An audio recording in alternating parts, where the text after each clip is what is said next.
Byddai'n testyn o'r epistol Paul at y Colosiaid, y benod gyntaf, adnod 19. Colosiaid 1, adnod 19. O blegyd, rhyngodd bodd i'r tad drigo bob cyflawnder ynddo ef. Nawr petawn ni yn penderfynu dechrau'r flwyddyn newydd mewn ffordd chydig yn wahanol i'r hyn i ni wedi wneud dros y blynyddoedd. Yma yn yr oedfa. Petawn ni'n dechrau meddwl, wel, dyw llynedd ddim wedi dwy'n i'r olwg, hynny yw i'r lygad, llawer o ffrwyth. Ac felly bod eisiau dechrau newid pethau. Ond dyna sut mae llawer o capeli'n meddwl, yn gweld, yn cael rhyw gyfarfod, rhyw bwyllgor tybiwn ni, ac yn edrych nôl dros y flwyddyn sydd wedi bod, ac yn dechrau blwyddyn newydd yn meddwl, nawr te, mae yna rhywbeth o'i le. Ac wrth gwrs, mae yna le gyda ni wastad i gytuno â hynny. Ac yna maen nhw'n dod, ac falle ddim yn cytuno gyda hyn, yn dod at ei gilydd ac yn trial meddwl am amryw ffyrdd y gellir newid y sefyllfa. A beth gellir wneud i'r oedfa i gallu trio denu pobl i ddod mewn. Ac yn sicr bydd yna lot o amrywiaeth mewn sawl ffordd yn weledol, yn yr goleadau, yn yr cadeiriau, yn y capeli'n aml yn cael gwared y cadeiriau, y seddi caled yma ac yn dod â rhywbeth mwy cyffyrddus, pethau mwy addas, gallu symud nhw rôl. Bydden nhw'n dod at penderfyniadau felly, ond falle bydden nhw'n meddwl, mae yna rhywbeth am y neges. Ac efallai yn dod at y casgliad, wel beth am i ni newid, yn datgan fod neges yn cyhoeddi ni'n pregethu neges mae pobl am i glywed mwy o bethau maen nhw eisiau clywed. Beth am i ni addasu rhywfaint o leia, achos yn sicr, dyw pobl ddim yn gyfarwydd am mynd i gapel, ac felly, dyn nhw'n licio pregethu, dyn nhw'n licio rhywun yn treithi am 3/4 awr, dyn nhw'n licio rhywun yn codi llais, ac felly mae eisiau addasu'r bregeth, mae eisiau newid yr arddull, ond hefyd newid y neges. Ddim yn wneud mor anymunol i'r gwrandawr anghyfarwydd. Mewn dull sydd llawer mwy derbyniol i'r bobl. Falle un nad yw yn dychryn neu yn ysgwyd unrhyw un o'i trwm gwrs. Neges sydd yn rhoi rhyw fath o berswad i bobl ei bod nhw'n iawn. Falle mae dyna fe fydd y pwyllgor yma wedi dod. Tybyn ni fydd yna lawer o'r ychydig capeli sydd ar ôl. Wedi dod at ei gilydd yr enwadau efallai yn dod at ei gilydd ac yn meddwl, beth allwn ni'n neud? Dwi wedi clywed yn ystod Covid, clywed un peth ar y radio glywes i hwn, bod un enwad, sa'n cofio pwy oedd yr enwad yma, wedi sylweddoli bod e'n iawn i tîmau pêl-droed, chwarae pêl-droed i blant, dan 10, dan 8, dan 7, ar y Sul, achos mae yna gemau mawr ar y sadwn. Felly beth am i ni cael y clybiau chwaraeon ar y Sul? Ac felly, benderfynodd yr enwad yma, beth am i ni cael gwared o'r ysgol Sul a roed y nos Wener? Achos mae'n iawn o'n nhw'n dweud i blant i fynd i'r pethau yma ar y Sul. Ac i grybwyll fod e ddim yn dderbyniol, mi fydde pawb yn chwerthin, bydde pawb yn gandryll, bydde pawb yn grac, pob math o bethau. Pwy i chi ddweud bod yn anghywir i wneud hwn ar y Sul? Mae'n mor hen ffasiwn. Felly, dyna math o beth dwi'n tybio. Bydda pwyllgor yma'n dod at ei gilydd ar ddiwedd blwyddyn, dechrau blwyddyn newydd, ac yn meddwl sut allwn ni newid bethau, i ddod â pobl i fewn, sut allwn ni gyrraedd yr ganrif hon. Achos beth sydd wedi digwydd ddim yn gweithio. Ac felly, mi eisiau amrywio rhywfaint, a mi eisiau newid rhywfaint. Ac yn sicr o fewn y neges, dydy ni ddim eisiau gwneud i neb i boeni am unrhyw beth, ni eisiau nhw teimlo'n gyffyrddus yn ein plith ni. Ac felly, maen nhw'n dod i'r casgliad o gwneud rhyw neges o wneithuriad eu hunain yn gymysgwch efallai o syniadau amrywiol, rai maen nhw wedi clywed dros y blynyddoedd o amryw lefydd. Hyn maen nhw'n meddwl y gall helpu pobl, ac mae'n swnio'n wych yn dweud, beth fydde'n helpu'r bobl? Sôn am garedigrwydd efallai, mae hwnna mor dda, ac maen nhw'n dweud, beth am i ni i ganolbwyntio ar garedigrwydd, a sut i dangos caredigrwydd i bobl eraill, pobl llai ffodus yn ni, neu pobl sydd yn wrthyn i ni. Beth am i ni fod yn garedig ac maen nhw'n canolbwyntio ar hwnna? Glywes i'n ddiweddar, y neges yma yn cael ei ddweud, mae dyma beth sydd eisiau ni wneud, yw ymdrechu'n galed. Dyna oedd y bwrdd yn y neges. Ymdrechwch yn galed i neu beth chi'n gallu i wella. Pidwch yn gwneud gormod o ddisgwyliadau ac addewidion achos ni'n torri nhw. Ond ymdrechwch chi achos mae'r gallu ganddo chi oedd y neges. Mae'r gallu ganddo chi i wella. Felly ymdrechwch, tiwch y gorau. Ac os ych chi'n methu, peidwch at ei galoni.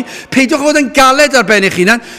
Ymdrechwch ac gall neb gofyn fwy na hynny. Dyna oedd y neges. Dyna yw Cristnogaeth i rai. Ymdrechwch yn galed. Dyma'r termau sy'n cael ei defnyddio a'i hybydd yn oed. Daw pobl at eu cysgladau hunan o'r hyn maent am ei glywed, ei gredu. Yr hyn y credant, yn sicr, bydde hynny yn gwneud yn fwy deniadol a phoblogaeth. Petawn ni'n neud, petawn ni'n newid y neges yma. A'r brynawn di syl, falle bydd yna bobl yn dod i'r oedfa. Falle. Dwi ddim yn gwybod. Falle bydd eisiau gwneud mwy yna. Falle bydd eisiau cynnal cyngerdd neu ddwy, secular. Gael pobl mewn i'r oedfa, fydd eisiau cynnig bwyd iddyn nhw, fe eisiau gwneud pob math o bethau, ond efallai, beth o'n i'n newid y neges rhywfaint. Falle bydd y pobl yn dod, felly beth o'n i'n dyfrio fe lawr rhywfaint. Ond mae hwn yn wir am y byd. Ond mae'n wir am y rhai sy'n proffesu hefyd yn diwe. Bydde hyn llawer mwy derbyniol iddynt, petaw'r neges yn ni'n roed yn ei gadael nhw yn ei proffes a roi rhyddid iddynt barhau yn ei bydolrwydd a'i gwrthgiliad. Ond i fydde hwnna'n dderbyniol. Bron iawn gellir dweud bod yr eglwys ar ei chyfan yn ei gyfanrwydd wedi gwrthgilio. Mae hwnna'n weddol sicr gallwn ni dweud. Byddai mwyafrif yn cytuno â hwnna. Ond yn feibledd byddwn ni'n gallu dweud bod yr eglwys hyd yn oed diwygiedig, heb sôn am yr un ysgafn, mae hwnna wedi hen fynd i fydolrwydd, ond yr un diwygiedig, byddwn ni'n gallu dweud bod gwrthgiliad rhemp wedi digwydd. Ond cyn belled bod ni ddim wneud i unrhyw un deimlo, unrhyw gywilydd, a roi rhyddid i bobl i barhau yn ei bydolrwydd a'i gwrthgiliad, popeth yn iawn. Falle byddwn ni'n cael mwy o bobl yn dod. Fel petai hwnna'n bwysig. Ond nid yw e'n bwysig, yr oes yma, faint o bobl sy'n dod. Dyna beth sydd yn rhoi maen prawf llwyddiant. Nid na trwy'r amser yn ysgol, dydyn ni. Meini prawf llwyddiant. Beth dwi'n disgwyl ohonoch chi. A bydd y rai pobl yn rhoi meini prawf llwyddiant i'r eglwys yw, a yw pobl yn dod. Nid a yw Duw yn cael ei ogynneddu, ond a yw pobl yn dod.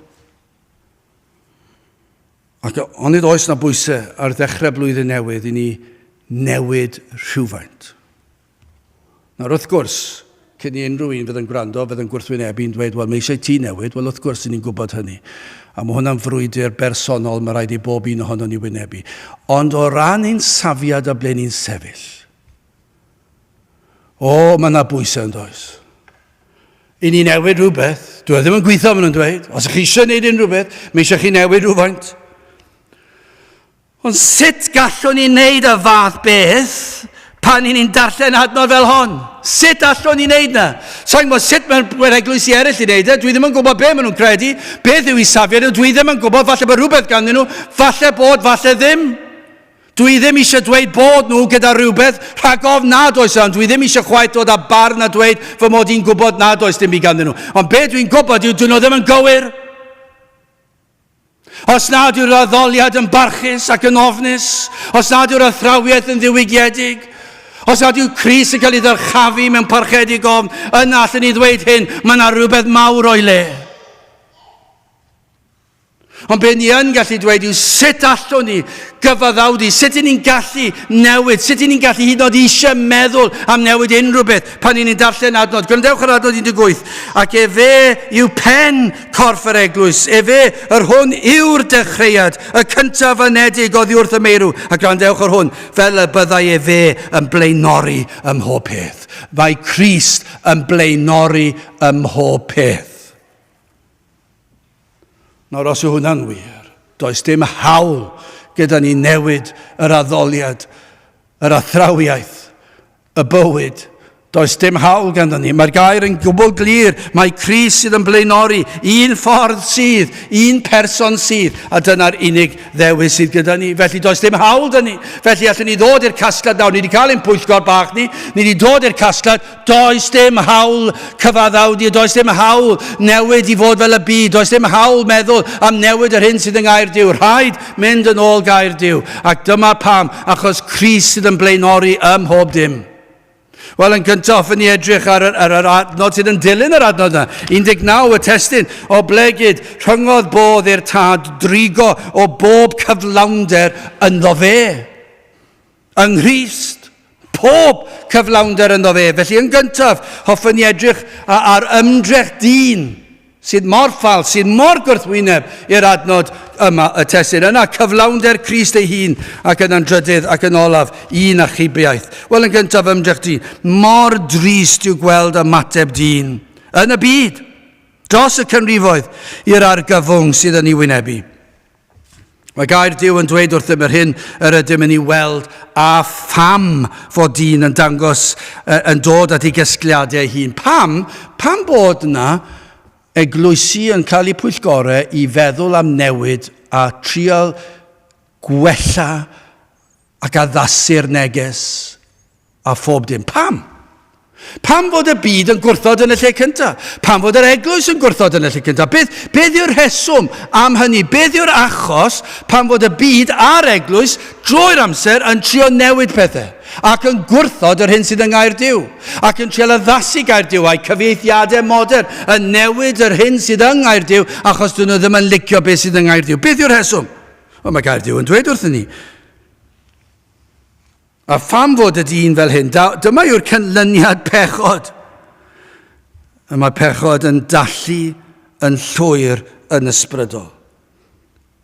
Cymaint yn wynebu y dyn o'i enedigaeth. Mae dallineb yn broblem o enedigaeth.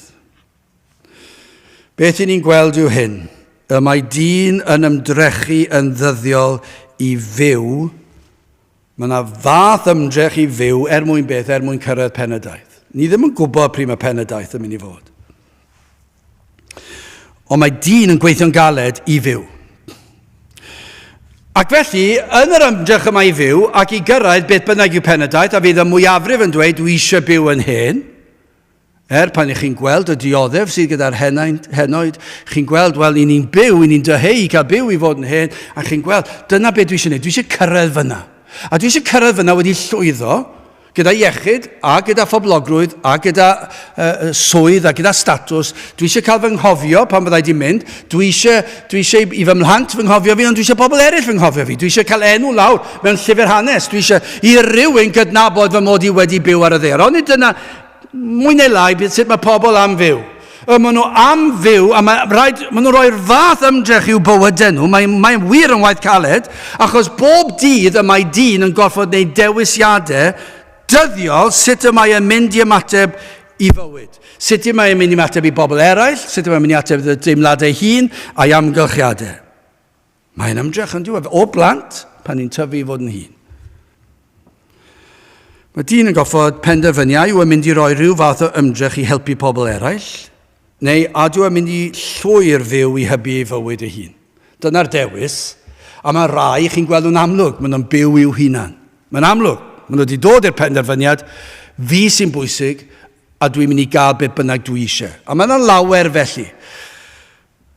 Ond wedyn ni, mae yna rai eraill wedyn ni, yn meddwl, a dwi'n mynd i ceisio helpu pobl eraill ar hyd all bywyd, a dyna beth sy'n rhoi pleser. Ond byddwn ni'n dweud mwy neu lai, mae'r mwyafrif o bobl rhywle yn y canol. Dwi eisiau cael pethau fi hunan, ond na'i trio helpu pobl eraill. Mae dewisiadau bob dydd. A mae dyn yn dod i'w foesau hun, mae'n creu foesau hun. Pa mae'n dewis cyfeillion, pa mae'n dewis i waith, pa mae'n dewis ble mae'n mynd i fyw. Mae'n ddewisiadau, a mae'n goffod ystyried lot o bethau, beth yw'r egwyddorion dwi'n neud y dewisiadau yma. Pa fath o fywyd, pa fath o bleserau.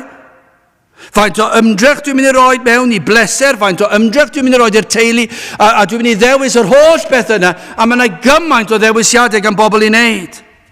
Dewisiadau iechyd, mae yna lot o bobl yn dwi'n treulio lot o amser yn ofalus a beth maen nhw'n bita, mynd i'r gampfam, wneud ymarfer corff yn rhedeg, a mae nawr yn rhedeg rhwng y parc am 5 kilometr, lot o bobl yn gwneud pethau fel hyn, neu dewisiadau mwyn gwella bywyd, achos mae bywyd mor bwysig.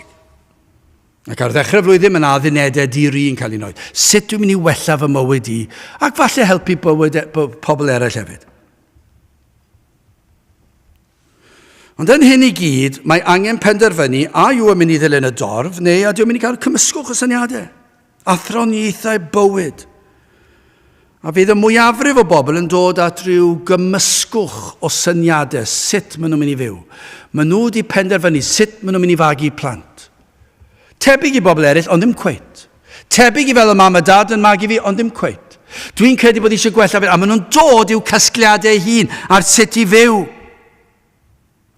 Ond hyn a wyddon yw hyn, fod y byd yn gweiddi allan ar y funud, dilyn dy galon dy hun, beth bynnag i ti eisiau gwneud gwnafe, dyna beth sy'n bwysig. Ond hyn sydd yn wir, does dim sicrwydd i'r bobl yma. Maen nhw'n ymdrechu mor galed ar sut i fyw, does dim sicrwydd ganddyn nhw o unrhyw beth. Dyn nhw ddim yn gwybod bod e'n mynd i weithio. Mae yna rhyw groesi brysedd, cyffwrdd pren, gobeithio am y gorau bod eu penderfyniadau nhw yn mynd i ddod â hapusrwydd iddyn nhw. Bod nhw'n mynd i gyrraedd pen y daith yn weddol hapus. Dyna be mae byd yn byw. Ond nid dyna'n unig sydd yn wynebu dyn. Mae'n ddigon o broblem meddwl bod rhaid i dyn ddysgu a penderfynu ar ddewisiadau sut i fyw ar y ddaear. Ond mae yna fwy na yna. Y taith bywyd yn anferth, ond beth i ni hefyd yn gwybod, yr hyn a ddaw ar ddiwedd taith bywyd. Mae'r dyw'r byd ddim yn gwybod beth sydd yn mynd i ddod ar ddiwedd taith bywyd. Maen nhw wedi rhoi yr holl ymdrech yma i wneud yn siŵr bod nhw wedi dod i ryw gasgliad be maen nhw'n credu sy'n dderbyniol ar gyfer taith bywyd, ond yna, ar ddiwedd taith bywyd, mae'n ddigon pell i ffwrdd maen nhw'n meddwl, pan fydd angen croesio fywyd i farwolaeth, fe ddaw hyn a penbleth i'r byd, achos maen nhw'n gofyn y cwestiwn, os oes rhywbeth ar ôl marwolaeth? A beth sydd ar ôl marw? Ac os na rhywbeth ar ôl marw, sut mae paratoi? Felly mae hwnna'n rhyw ddewis arall sydd gan y byd i wneud. Mae pob un sydd lawr y strydoedd yma nawr, siŵr o fod rhywbryd yn ystod i bywyd wedi meddwl, maen nhw wedi gorfod wneud dewisiadau dyddiol ar sut maen nhw'n mynd i fyw. Ond yna, rhywbryd yn ei bywydau, maen nhw wedi sylweddoli mae rai fi farw. Bydd llawer yn claddu pen yn y tywod ac yn anghofio am y peth. Ond bydd yna rai yn ystyried, beth os oes yna rhywbeth ar y marwolaeth? Ond dyma'r broblem, dyma be mae pechod yn neud. Mae pechod wedi drysu nhw ar hyd taith bywyd, wedi wneud iddyn nhw ddod i'r penderfyniadau anghywir, un sydd ddim yn llawn o Grist ar efengil, a maen nhw wedi dilyn i llwybr eu hun. Ond nawr, pan maen nhw'n dod at ddiwedd taith bywyd, dyma be mae pechod yn neud, maen nhw'n dallu nhw'n llwyr. Ac mae wedi dallu pobl drwy'r oersoedd ar sut i fyw, ond gan nad ydyn yn byw i ogoneddu Duw a'i fwynhau, maen nhw'n mynd ar hyd y llwybr eu hun, ac felly hefyd mae pechod, mae'r un drwg yn ei dallu'r enaid ar sut i baratoi ar gyfer y croesi o fywyd i farwolaeth, ac yna'r hyn sydd i ddod, os na maen nhw'n dweud. Felly, dyma beth sy'n digwydd, mae dyn yn ei ddallineb oherwydd pechod yn ymdrechu i ddod at ryw gasgliad ei hun am y diwedd. A mae'r casgliadau yma yn dod yn caniatáu iddo fwynhau ei hun ar y ffordd. Mae hwnna'n sicr, beth bynnag fydd y penderfyniad, fe fydd eu penderfyniad nhw am ddiwedd y daith, beth bynnag yw mae'n caniatáu iddyn nhw gwneud beth bynnag maen nhw eisiau ar hyd taith bywyd. Ond hefyd, fe ddaw a safbwyntiau eang. Wedi dweud yn ddiweddar glywes i rhywun yn dweud, yn condemnio y sawl sydd yn cyhoeddi mae un ffordd sydd. Ond yn ei sicrwydd nhw bod yr rhai sy'n credu mae un ffordd sydd yn anghywir, roedden nhw mor sicr, rhywun glywes i mor sicr, mor bendant, mor grac, roedd yn dweud hyn, dyma beth sy'n iawn, dilynwch pob grefydd. Dewiswch y gorau o'r cyfan. Hwna'n yr un mwy balch nag unrhyw un yn dweud, dwi wedi dod i'r casgliad, mae dyma yw y ffordd yw dewis casgliad o unrhyw beth ych chi'n hoffi o gryfyddau eraill, ac yna fe fydd hwnna'n gallu groi mewn i ryw bel bach cyffyrddus, ac dod o at ei gilydd, a dyna beth ych chi'n mynd i osod, chi'n mynd i osod eich holl fywyd yna, dwi'n mynd i baratoi fy hun i farw ar sail beth dwi'n hoffi clywed o bob math o athroniaethau a chrefyddau. Y cymysgwch o'r gorau. Wneud hyn sydd yn gwneud i mi deimlo yn well am fi fy hun. Sawl un Sawl un hyd yn oed sydd dod i eglwysi fel ni, sydd yn dod i'r casgliad bod yn iawn, wel, dwi'n math o berson sydd ddim eisiau bod ym mhob cwrdd. Felly fe ddoi ambell. Mae'r haill yn dweud, mae'r rhaid i fod ym mhob cwrdd, ond beth sy'n bwysig maen nhw'n dweud, yw dim ots beth ych chi'n neud cyn belled bod chi'n neud beth chi'n teimlo sy'n iawn. Mor aml y casgliad yma llawer yn dod ato yw hwn, a dyma be glywes i yn cyfiawnhau'r ddadl, Duw cariad yw. O mae Duw yn llawn cariad. A'i diffiniad nhw o Dduw cariad yw, does dim ots gan Dduw, cyn belled bod chi'n ymdrechu. Cyn belled bod chi'n trial eich gorau. Cyn belled bod chi'n rhoi rhywbeth i fi. Dwi'n fodlon ag unrhyw beth. Cyn belled bod chi yn ymdrechu ac yn trio. Dilynwch y llwybr sydd yn eich siwtio chi, mae'r byd yn dweud, a gwnewch eich gorau. Ond ydw yn frawychus. Mae dyma'r fath o feddylfyd sydd ar draws y byd ymhlith yn heglwysu ni bron iawn dros y lle i gyd, ffordd sydd yn cynnig dim heddwch, dim sicrwydd, does dim sicrwydd yma, does dim hawl gan unrhyw un i ddweud y fath bethau hyn, does dim sail ganddyn nhw, does dim awdurdod ganddyn nhw ddweud hyn, dyn nhw ddim yn gallu dweud bod Duw wedi dweud wrthyn nhw, dywyswch unrhyw beth chi eisiau, gnewch be bynnag chi moyn, a fe fyddai'n derbyn chi'r nefoedd. Does dim awdurdod gan unrhyw un i ddweud y fath beth, ond dyma yw'r gred y mwyafrif. Mae'n ffordd o wacder, ofer yw'r cyfan. Does dim sail i'r fath o throniaeth. Mae hwn mor bell i be mae'r adnod yma'n dweud. Dyma yn fras, yn gyffredinol, yr hyn i ni weld yn y byd. Ond yn ail, cyflawnder Crist, o blegyd rhyngod bodd i'r tad, drigo o bob cyflawnder ynddo ef. Nawr, mae hwn i'r gwbl gwrthwyneb.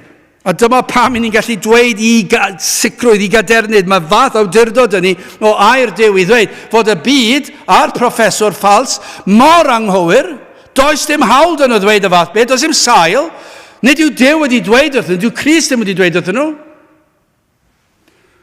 Ond mae Duw y tad wedi dweud wrthyn ni, mae yna un. A mae pob cyflawnder yn hwn, ac felly mae'n pwyntio ni at Grist.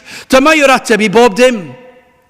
Mae'r byd a'r proffesor ffals, mae holl fywyd nhw o gwmpas nhw hunan, a'i dewisiadau nhw, falle dod nhw o Crist a cryfedd eraill a syniadau mewn i'r drafodaeth rhywle, ond nid Crist yw pob dim, ond yma Crist yw pob dim. Cyhoeddo gair Duw, mae nid dyma yw y ffordd, fel mae'r byd yn dilyn, nid dyma'r ffordd i fyw ac nid dyma'r ffordd i farw. Mae'n dweud bod hwnna'n anghywir. Ond mae gair Duw yn dweud wrthyn ni, a dwi ddim yn gadael ni yn y tywyllwch o gwbl, byth yn gadael ni yn y tywyllwch. Fe ddywed gair Duw yn eglur i ni o'r dechrau i'r diwedd, o Genesis trwy'r Hen Testament i ddatguddiad. Mae e'n gwbl cyd-fynd â'i gilydd, o'r dechrau i'r diwedd. Beth yw'r ateb i ddyn yn ei argyfwng? Mae'r Beibl yn dweud wrthyn ni, dengys hwn y ffordd i farw, dengys hwn y ffordd i fyw. Beibl annwyl Iesu. Mae'n dweud wrthyn ni sut i fyw a dewisiadau. Mae'r byd yn dod mor bell o wneud y dewisiadau. Am llaeth maen nhw'n gwneud pethau da, neis, caredig, ond nid ar sail yr cymhelliad cywir. Ond mae'r Beibl yn dweud wrthyn ni sut i fyw a sut i farw. Bod yna ffordd. Ac mae'n nid trwy ddod at ryw benderfyniad personol, neu dilyn y dorf, neu cymysgwch o beth bynnag i chi'n hoffi o'r hyn i chi'n ei glywed ar draws y byd. Mae'r Beibl yn dweud nid yna'r ffordd. Mae'r Beibl yn bendant yn eglur. Mae Duw wedi darparu'r ffordd i ni. Mae wedi dweud, mae yn fy mab. Mae pob cyflawnder yno ef. Mae popeth yng Nghrist. Dyna beth mae Duw wedi dweud wrthyn ni. Mae'r ateb yn yr ysgrythyr, mae'r ateb yn yr Iesu. Darparo Duw y tad ei fab, fe ddwedodd byddai'r Iesu yn dod ac yn delio am problemau ni, ein pechod ni, ac am ddarpariaeth. Ni ellir gwella ar hyn. Nid oes unrhyw ymdrech am nawn ni yn gallu dod yn agos at hyn. Mae mor drist bod rhywun yn gallu rhoi neges yn dweud ymdrech yw'r peth pwysig. Does dim ymdrech gall unrhyw un wneud i wella ei hun. Mae'r Beibl wedi dweud hynny, fedrwn ni ddim ymdrechu i wella'n hunan. Mae'r Beibl yn datgan hynny, mae'r Beibl yn dweud wrthyn ni, fedrwn ni ddim dod yn agos at safon Duw. Ond fe ddwedodd Duw hyn, dwi wedi darparu'r ateb i chi, fy mod i wedi anfon fy mab. a'i fod ef yn fodlon yn yr hyn oll a wnaeth e troson ni. Mae wedi dweud, dwi'n fodlon yn fy mab Iesu Grist. Mae dyma a hyn yn unig gallu'n hachub o'n bechod. Mae wedi dweud, un ffordd sydd i achub dyn o'i bechod, un ffordd sydd i fyw. A hynny trwy gogoneddu Duw a'i fwynhau. A fedrwn ni ddim gogoneddu Duw a'i fwynhau heb ddod at Grist. Ac felly un ffordd i fyw yw Crist. Un ffordd i farw yw Crist. Un ffordd o achubiaeth yw Crist. Mae pob cyflawnder ynddo fe. Dyma'r unig un gall agor y drws i'r nefoedd. Matthew 3:17. Ac wele lef o'r nefoedd yn dywedyd, hwn yw fy annwyl fab, yn yr hwn yn bodlonwyd. Nid yw Duw wedi dweud fod e'n fodlon yn unrhyw un arall. Nid yw Duw wedi datgan i ni ei fod yn fodlon ac unrhyw broffwyd o unrhyw grefydd. Dwi ddim wedi dweud na. Does dim awdurdod yn ei ddweud na. Ond be ni yn gwybod yw, mae Duw wedi dweud ei fod yn fodlon yn ei fab. Dwi ddim wedi cyfeirio ni at Eseia neu Jeremia. Dwi ddim wedi cyfeirio ni at pob. Mae wedi dweud, na, mae'r reina wedi cael ei ddefnyddio fel proffwydio, ond be mae wedi dweud? Dwi'n fodlon yn fy mab. Pam? Mae pob cyflawnder yn fy mab. Mae popeth sydd angen arnoch chi yn fy mab. Dyna be mae wedi dweud. Hyn oll oedd Crist. Ceir cyflawnder ynddo ef. Mwy na hyn, pob cyflawnder. Popeth sydd ei angen, ar gyfer bywyd, ar gyfer marwolaeth a thragwyddoldeb. Mae'r cyfan, mae pob peth sydd angen i ni dderbyn yng Nghrist. Dyna be mae'r Beibl yn datgan. 1 Corinthiaid 1:30. Eithir yr ydych ohono ef yng Nghrist Iesu, yr hwn a wneithbwyd i ni gan Dduw yn ddoethineb. Dyma beth yw Iesu Grist i ni. Yn ddoethineb, yn gyfiawnder ac yn sancteiddrwydd ac yn brynedigaeth, allan ni fe ymlaen gallwn. Dyna beth yw Crist. Does dim un proffwyd, gallwch chi ddim dweud am Eseia i fod yn ddoethineb, yn gyfiawnder, yn sancteiddrwydd, yn brynedigaeth. Dyw Eseia ddim yn gallu gwneud, mae'n pwyntio at un sy'n gallu, ond Crist yw'r unig un sy'n gallu. Does dim crefydd arall, does dim athroniaeth arall, does dim cymysgwch o syniadau eraill. Dyma yw'r ateb bob tro. Mae Duw yn dweud wrthyn ni, eithir yr ydych ohono ef yng Nghrist Iesu, yr hwn, dyma'r unig un, fe, Crist, a wneithbwyd i ni gan Dduw, yn ddoethineb, cyfiawnder, sancteiddrwydd, prenedigaeth. Am fywyd bu Crist fyw. Cyflawnodd yr hyn oll yr oedd y tad yn ei ddisgwyl mwyn agor ffordd a chawdwriaeth i ni.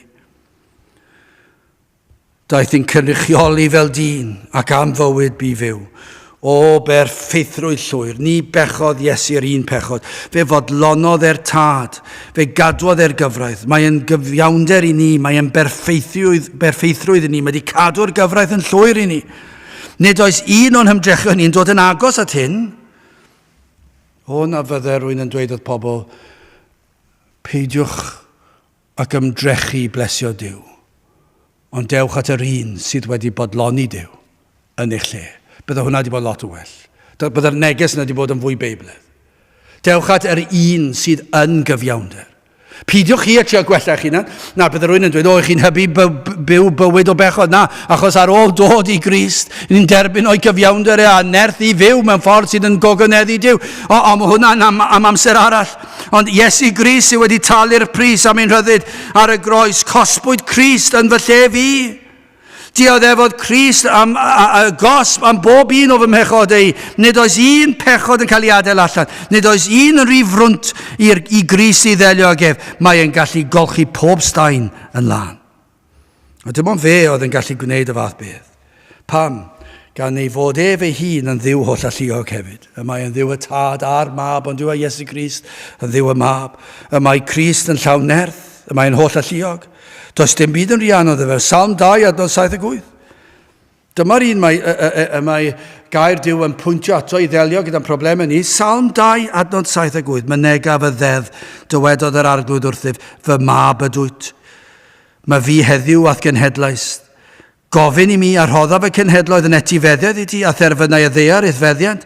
Am nerth. Colosiaid 2 adnod 9, o blegyd ynddo ef y mae holl gyflawnder y diwdod yn preswylio yn gorfforol. Y mae Crist yn holl alluog. Y mae yn Dduw. pan i chi'n ystyried yr hyn oll sydd angen arnom ni fod yn ddiogel. Yr hyn oll sydd angen arnom ni i gael mynediad i'r nefoedd i deyrnas Dduw. Mae angen ffydd arnom i gredu. Ond fedrwn ni ddim wneud am angen ffydd a chybod, ond mae Iesu Grist yn darparu'r ffydd i ni. Mae angen edifeirwch i ni droi o'n pechod. Mwyn cael calon lan newydd, mae angen calon lan newydd. Mae angen maddeuon pechodau, mae angen ni cael ein iachau. Mae angen gwisg newydd, mae angen bywyd ysbrydol. Lle gynt yr oedd yn feirw yn ein pechodau. Ond sylwch, Iesu Grist sy'n darparu'r cyfan. Fe sy'n maddau, fe sy'n bywhau, fe sy'n iachau, fe sydd yn ein gwisgo ni. Crist sydd yn darparu'r cyfan. Be mae'n dweud wrthyn ni? Mae pob cyflawnder ynddo ef. Na dyna'r ateb bob tro.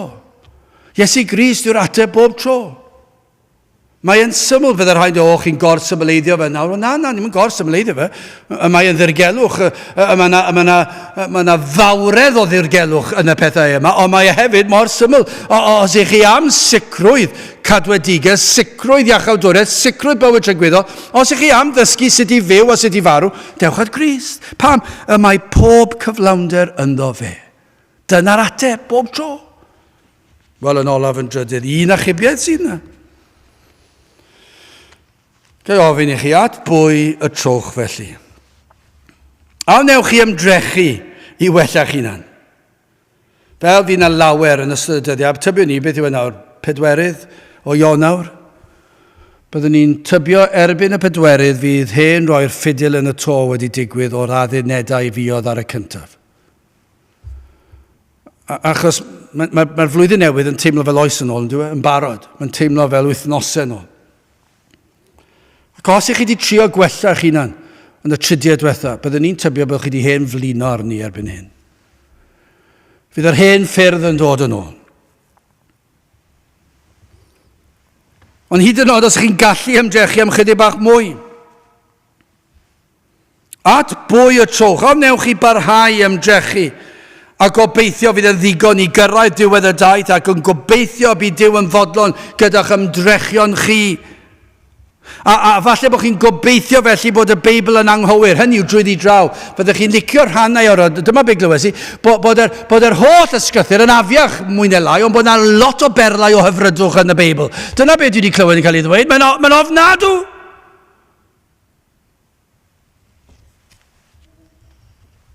A fydd yn rhyw ddewis a dethol ac yn dweud, na, mae'r mwyafrif o'r Beibl, dwi ddim yn hoffi rhain, na, mae'r disgwyliadau yn ormod, dwi ddim yn hoffi clywed am farn a gos, be dwi eisiau yw pethau hyfrydiw, cariad yw. A chi'n gobeithio i'r dim fod y Beibl yn anghywir. Fydd yna lot o gryfyddwyr yn gobeithio bod y sawl sydd wedi coeddi'r ffydd efengyledd yn anghywir. A bydd yn dod i'r casgell rhaid bod nhw'n anghywir. I ni'n mhell o'r oes Victoria. Ni wedi datblygu gymaint. Mae hwnna mor hen ffasiwn. I ni'n deall mwy nawr ar beth yw cariad. A mae'n llawer fwy eang. A mae yna gymaint o syniadau ond oes. Ac felly ni wedi dod i'r casgliad, mae rhaid fod y Beibl anghywir. Ond nid oes na rhai felly. Ac efallai fydden nhw'n troi at I damcaniaethau o amryw lefydd, neu'n troi at rhyw gryfyddau eraill. Cryfyddau sydd heb sail, heb awdurdod, rhai dynol, rhai y mae dyn wedi creu. Mae'n anhygol yn diwedd. Mae yna gryfyddau, mae pobl yn dilyn trwy gydol I bywydau, ond dyn sydd wedi creu nhw. Ond nid felly'r ffydd Gristnogol. Duw yn dod lawr at dyn sydd yn y Beibl. Iesu Grist yn dod o'r nefoedd yn cael ei eni'n faban. Duw yn dod ac yn datguddio ei hun I ni. Dyna yw neges y Beibl. Ac newch chi droi at hwn, yr un y mae pob cyflawnder yn o ef. Dwi ddim wedi clywed am unrhyw grefydd, unrhyw athroniaeth, unrhyw syniadaeth, unrhyw le sy'n dod yn agos I hyn. Mae hyn mor hyfeddol, mae mor gadar, mae'n mor awdurdodol, a mae gair Duw yn datgan. Dewch at Grist. Ioan 1, adnod 16. Ac gyflawnder ef y derbyniasom ni oll. A gras am ras. Mae'n bosib I ni dderbyn o'i gyflawnderef. A mae hwnna'n cynnwys ei gyfiawnderef. I ni'n gallu derbyn, mae'n rhoi fath gobaith, fath o ddewyd, fath gadernyn, mae'n modd I ni derbyn y pethau mwyaf rhyfeddol o Grist. Am ras. Mae gair Duw yn pwysleisio fod y cyfan o'r ras. Be mae'n golygu? Does dim byd amdana fi sydd yn denu hyn. nac yn heiddi hyn. Mae ei ras, ei gariad yn darparu hyn i rai sydd yn anheilwng. Na dyna yw'r efengil. Mae e'n cynnig yr holl fendithion yng Nghrist, yr holl efengil, mae e'n cynnig maddau pob pechod, mae'n cynnig eich iachau chi'n llwyr, mae'n cynnig eich golchi chi'n wynach na'r eira, mae'n cynnig roi ffydd i chi ymddiried yn achubod, mae'n cynnig roi heddwch i chi a Duw, mae'n cynnig heddwch cydwybod, mae'n cynnig bywyd tragwyddol i chi, a mae hyn oll yng Nghrist trwy fywyd ei farwolaeth a'i atgyfodiad. Ac am nerth sydd ynddo i wneud yr hyn yr addawodd i wneud. I achub enaid hi dragwyddoldeb. Mae'r addewidion yma, yr un mor nerthol, dyma beth yw cyflawnder, pob cyflawnder, be mae hwnna'n golygu hefyd yw hyn. Mae hwn yr un mor berthnasol heddi ag yr oedd 2000 o flynyddoedd yn ôl, 4000 o flynyddoedd yn ôl. Nôl i ddechrau Genesis, mae yr un mor berthnasol ac mae yr un mor nerthol pan dath enaid i gredu cannoedd ar gannoedd, miloedd o flynyddoedd yn ôl, yr un yw'r nerth i achub enaid heddi. Dyna'r addewid. Y mae'n gallu achub enaid, y mae'n nerth yng Nghrist i achub enaid. Colosiaid 2:3. Yn yr hwn, y mae holl drysorau doethineb a gwybodaeth yn guddiedig. Am drysorau sydd yng Nghrist. Dych chi roed wedi meddwl am eich pechod, mor ddwfn yw, mor gymleth. Pan ydych chi'n meddwl am eich personolaethau chi, pan dwi'n meddwl am fy mhersonoliaeth i, yr holl gymlethdod yn fy mhersonoliaeth i fy hun, a fi'n siŵr bod chi'n gallu meddwl amdano fe am eich chi eich hunan. Yr holl bethau ni'n ffysu amdanyn nhw, yr holl bethau dwi'n neud a dwi'n gwybod sy'n anghywir, yr holl bethau dwi'n neud am yr rhesymau anghywir, yr holl gymlethdod, mae yna gymlethdod o'n does, ym mhob un ohono ni. Mae yna fath falchder, mae yna fath ddymder i bechod. Ac am nerth sydd ei hangen i achub enaid. Ond dyma be mae gair Duw yn dweud, mae pob cyflawnder yng Nghrist. Y mae ef yn abal i ddelio â fi. Mae'n abal i ddelio â chi. Mor gyflawn yw. Nid oes un nam yn ei achubiaeth ef. Does dim ots pa bryd y dewch at Grist. Yr un yw y nerth sydd wedi bod yna ers y cychwyn. Mae croeso i bob un a ddaw ato. Mae nerth i ddelio a phob un a ddaw ato. Beth bynnag yw eich cefndir, beth bynnag eich pechod. Mae'r gallu, mae'r nerth yno yng Nghrist i ddelio a phob un ohonoch chi. A mae'n hyn o wir, pa bryd bynnag y dewch ato. Mewn oedfa. Ar y ffordd adref o'r oedfa, ar y bws neu ar y tren, yn y car, yn y tŷ, yn yr ystafell wely, lle bynnag i chi. Os ych chi'n gwrando, neu os ych chi ddim yn gwrando, mae'n gallu dod, mae'n gallu cyffwrdd, ac os yna gry yn dod o'r enaid, fe fydd yn gwrando. Mae pob cyflawnder, mae'n gallu gwrando arnoch chi ble bynnag mae e. A mae'n gallu delio â chi yn y fan ar lle. Felly dewch ato. Galwch arno, pwyswch arno, ymddiriedwch arno, achos yr addewid yw na fydd e yn eich gwrthod. Dwi ddim yn gallu gwrthod chi, achos mae wedi addo peidio gwrthod y sawl a ddaw ato ef. Lle ddechrau blwyddyn, sa'n ni'n mynd i hybu chi ymdrechu wella, ac i trio penderfynu a stopio rhai pethau a peidio gwneud a gwneud pethau eraill. Na, beth ni'n dweud wrthych chi, dewch at Grist. Dewch at Grist. A'r rheswm i ni'n dweud wrthych chi ddod at Grist yw hyn.